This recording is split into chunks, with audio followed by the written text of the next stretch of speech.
Are you serious? Are you serious? A mysterious situation taking place just now as we're getting very close to the blood moon, the longest blood moon of the century, over top of Jerusalem, the same year that Jerusalem celebrated its 70th anniversary as a nation, the same year the United States moved its embassy to Jerusalem, the same year Jerusalem was declared the capital city of Israel, the eternal city of God.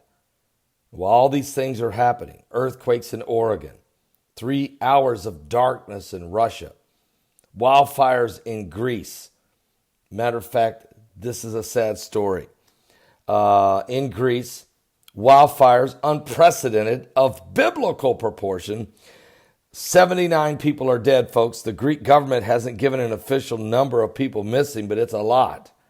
Folks went running as the fire and the flames and the wind was burning people alive. Folks were running to get to the ocean and to jump into the water to try to save themselves. Some of them have drowned. The rescuers continue combing through the charred remains of homes. Right now, these pair of wildfires that collided have left at least 79 people dead. And according to CBS News correspondent Seth Doane, dozens are still believed to be missing. In some places around the Greek capital, the fires were still burning. They're in Athens. And elsewhere, people began returning to neighborhoods that are left completely unrecognizable. The folks were driving their cars. People were running on foot. Flames were leaping higher. Winds were fanning the flames. It was one of the most deadliest situations. Cars were charred, explosions, gas explosion, homes being burnt to the ground at an unbelievable pace. And this is a very sad situation taking place in Greece.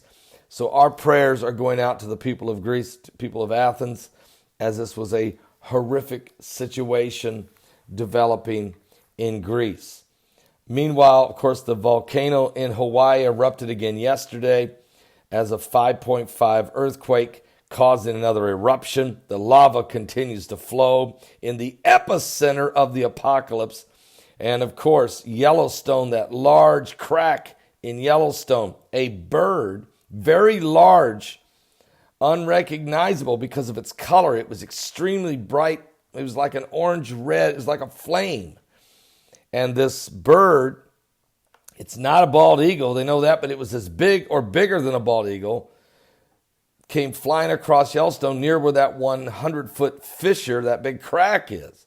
And there were people saying, is this a phoenix rising from the ashes? Well, I don't think that, but certainly what is it? Oregon also had a 5.6 earthquake. We're dealing with that today. And that strange 3 hours of darkness over Russia. We have a blood moon rising. And of course, Mars is approaching us in a total state of chaos. Mars in a dust storm that's completely consumed the entire planet. And it's approaching the Earth. And will come its closest proximity to our planet than it's been in 15 years. But the second closest ever to our planet in 60,000 years. That's according to NASA and their stellarium. We also know that there won't be another blood moon this long until the year 2136. So, and I want to double check that number because I might have that wrong. No, in the year 2123, 2123. So this is the longest blood moon of the century, and you won't see one as even comparable to this for another 105 years. So, and all the planets are aligned on one side.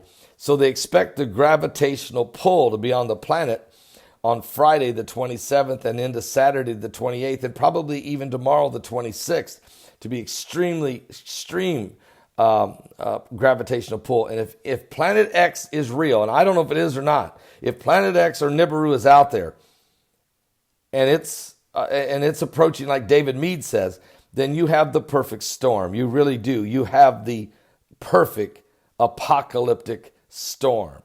Are you serious? Are you serious? Now, does the Bible say anything about this? Well, I'll be back in a moment and share with you my next video on what happened in Russia and how I believe this was. I don't know what to say. I have a scripture I don't know what you want to do with this. I don't know if the Russians put some kind of a rocket or did some kind of a nuclear test or some kind of weird Look, the whole sky turned black, turned dark for over 3 hours from 11 a.m. to 2 p.m. And it covered the sky the size of Italy. People were running in the streets crying, falling on their knees and crying out to God. They thought this was the apocalypse, the unveiling, the revealing, the uplifting of the realization that we're in the last days. Give your life to Jesus Christ. When these signs begin, Jesus said these words in Luke 21:25. For there shall be signs in the sun and in the moon and in the stars, and distress of nations with perplexity, the sea, the waves roaring, and men's hearts will fail them for fear, for looking after those things coming upon the earth. For the powers of heaven shall be shaken. Then shall they see the Son of Man coming in a cloud with power and great glory. And when these things begin to come to pass, he said, look up, lift up your head. Your redemption draweth nigh. Also today, my guest on my live show at 12 noon Eastern, Dr. Irvin Baxter. That's right, you know him as Irvin Baxter talks on Bible prophecy. You've seen him many times on television for the last 35 years. Dr. Irvin Baxter will be my guest today. Don't miss the show. It starts at 12 noon Eastern. This will be a powerful, powerful program. You don't want to miss it. We're in the end times.